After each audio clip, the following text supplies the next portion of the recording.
क्या कहीं उनके कारण आपकी एनर्जी ड्रेन तो नहीं हो रही है? क्या कहीं उनके कारण आपके अंदर से जो जूस है, आपका जुनून है, जो आपकी पावर है, जो आपका पागलपन है, वो कहीं उनके कारण कम तो नहीं हो रहा? और मैं आपको बताता हूं, मैं जब भी स्टेज पे जाने की कोशिश करता था ना, छोटा था, कभी कभी कोई स्टेज से गाना गाता था या कुछ होता था, मेरी इच्छा होती थी शायद ये स्टेज पुकारता था, लेकिन मेरा कोई ना कोई दोस्त होता था, वो हाथ पकड़ के कहां जा रहे, नहीं जाना। आपके ऐसे दोस्त हैं तो उनको गोली मार देना आज।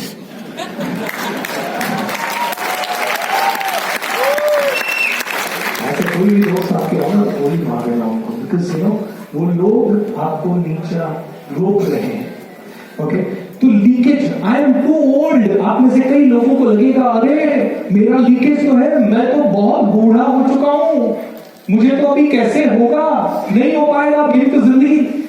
एक इंसान आए मेरे पास, आनंद मिर्ची, 65 साल की उम्र में, बोले सर अब तो हमारा बिजनेस तो सेट है सर, बच्चे संभालेंगे सर, अब हमें क्या करना है? मैंने कहा आनंद सर माफी चाहूंगा, आपसे बहुत छोटा हूं उम्र में, लेकिन मैं कहूंगा कि सर इतने साल आपने इसलिए कमाया क्योंकि आपके बच्चों को बड़ा करना था, बच्चे बड़े हो गए तो आप कह रहे हो आपकी जिम्मेदारी खत्म, इस देश के प्रति आपकी जिम्मेदारी नहीं है सर।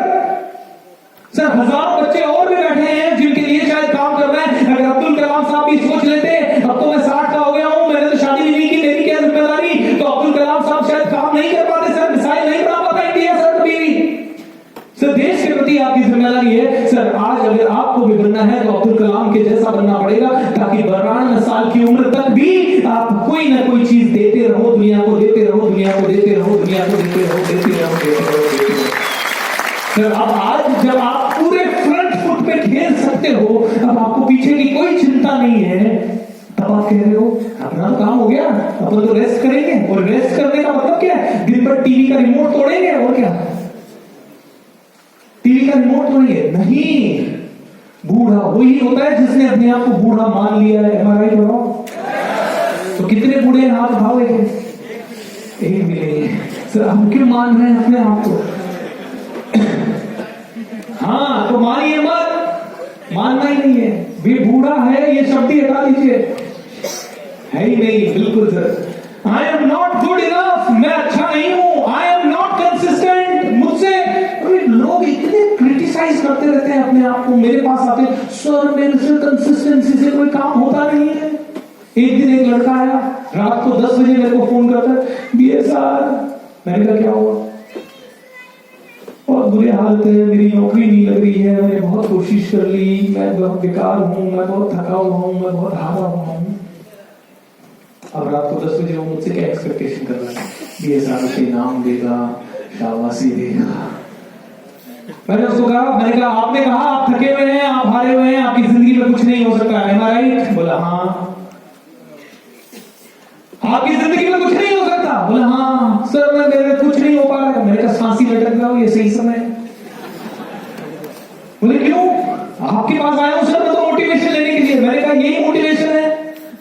मैंने कहा फांसी लटक जाओ अगर आपने खुद को डिक्लेयर कर दिया कि आपसे कुछ नहीं होगा, और अगर आपके अंदर दम है तो इसी समय अपनी मम्मी के पास जाओ, उनकी आंखों में आंखें डालो और उनको कहो आपका बेटा सूरमा है, सुपरस्टार है, और देखना कितना बड़ा करिश्मा कपल करके दिखाएगा। ऐसा कह के आओ। मैंने कहा अपना बेटा शादी की है? बोला हाँ। वो वाइफ तेरी ये सोच के तेरे पास आई होगी कि यार राजकुमार होगा, मुझे रानी की तरह रखेगा, और तू सुसाइड करने की बात कर रहा है। तू बिल्कुल घटिया आदमी, बिल्कुल यूं तो कह रहा है मैं कुछ नहीं हूं, मैं कुछ नहीं कर सकता, मेरी एनर्जी बेकार है, मेरी नौकरी नहीं लगी है। तू ऐसे रो रहा है सारे गधे। सोच तो सही एक मिनट के लिए वो लड़की का जो कि तेरे लिए सब कुछ छोड़ के आई है। बोले ये आदमी मेरा ध्यान रखेगा, ये आदमी क्या ध्यान रखेगा, इसका गारंटी खत्म है। बोले अगर है हिम्मत या तो इसी समय फांसी पे लटक, नहीं तो अपनी वाइफ को बोल चिंता मत कर, तूने सही आदमी से शादी की है। I will complete all your सपना चाहे कोई भी। बोलते अपने बेटे को बेटा उड़ना है, जितना उड़ने के सपने देख, सपने तेरे सारे मैं पूरे करूंगा। ऐसा अपने बच्चे के सर के ऊपर हाथ रख दे, और कल जब नौकरी के लिए जाए तो ऐसा बिल्कुल एटीट्यूड लेके बचाना कि मैं कुछ नहीं कर सकता। ऐसा एटीट्यूड लेके जाना कि यस आज तो ये नौकरी लेनी है। वो कहेगा यू आर रिजेक्टेड, तू रिजेक्ट हो गया है, तुझे जिंदगी में अब नौकरी नहीं मिलेगी। ऐसा वो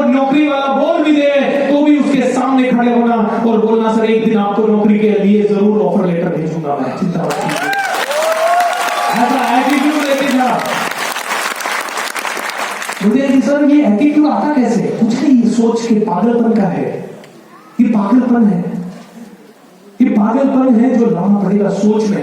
लेकिन ये पागलपन आता नहीं है, क्यों नहीं आता? क्योंकि हम दूसरों को बहुत ज्यादा सुनते हैं, हम दूसरों को बहुत ज्यादा सुनते हैं।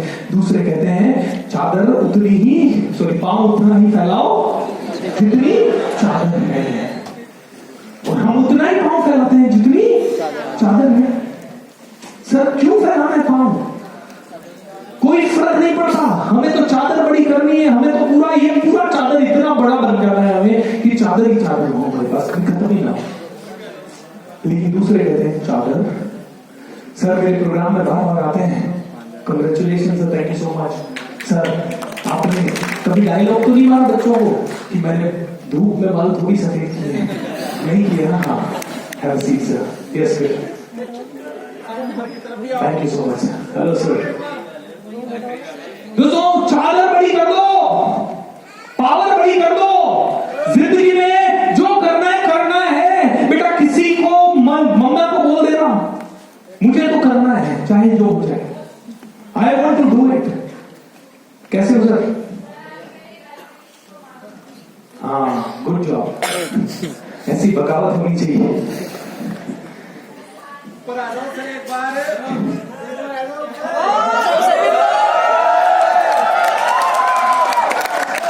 How wonderful. Okay. So, how wonderful. तो दोस्तों हमें ये लीकेजेस बंद करते हैं। आज से लीकेजेस बंद। लीकेज कोई भी रूप में हो, नेगेटिविटी के रूप में हो, छोटी सोच के रूप में हो, किसी और के, टाइम नहीं जाना। मैं बता रहा हूं सबसे बड़ा लीकेज जयपुर का शादियां। किसी की भी शादी हो जाना है, शादी में जाना है आज तो इन्विटेशन ना आए तो परेशान है, आ गया तो अरे आप जाना पड़ेगा, दे क्या उसको। अब वो कितना बड़ा लीकेज है। आपको पता है स्टीव जॉब्स क्यों सक्सेसफुल हुआ? क्योंकि उसने अपने जीवन के सारे लीकेजेस को ब्लॉक कर दिया। इवन यहां तक के लीकेज को भी कि कपड़े कौन से पहनूं, उसने कहा jeans and black T shirt, बस। सुबह उठ के 1.1% एनर्जी भी लीक ना हो कि कपड़ा कौन सा पहनूं ये सोचने में। है ही नहीं कोई ब्लैक के अलावा, तो पहनना कौन सा है? ब्लैक।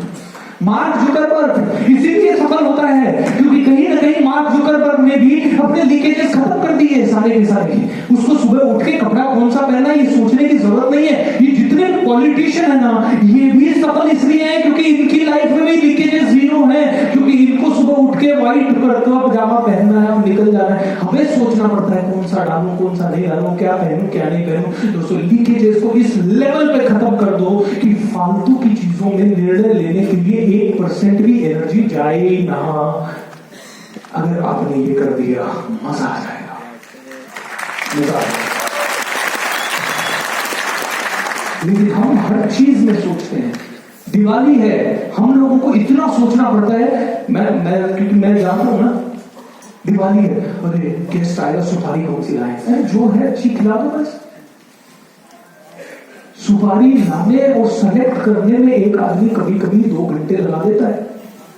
कपड़े खरीदने में तो मिनटों, क्या पता नहीं सालों लगा देता है। ये लीकेजेस को बंद करो, प्लग दीज लीकेजेस, फुलफिल होगी और पोटेंशियल, आपकी पोटेंशियल बहुत जबरदस्त है। कहां गया? इधर ये लीकेज हो जाता है, कौन सी पॉकेट में डालो। जापानीज इसलिए सफल है क्योंकि जापानीज ने अपने लीकेजेस को खत्म कर चुका है। जापानीज इस हद तक मेटिकुलस प्लानिंग करते हैं और इस हद तक वो लोग जाते हैं कि जहां पे कि उनको इतना भी सोचे। मैं एक जापानी के घर पे गया, उसके घर पे ना हर चीज पे एक वो लगा हुआ था टैग, चप्पल यहां खोले, जूते ये वाले पहने, डिश यहां रखे, हर चीज का टैग लगा हुआ। कुछ सोचने की जरूरत ही नहीं उनको कि कौन सी चीज कहां रखनी है। लीकेजेस खत्म। ओके, तो दोस्तों लीकेज नंबर 1 लक्ष्मी की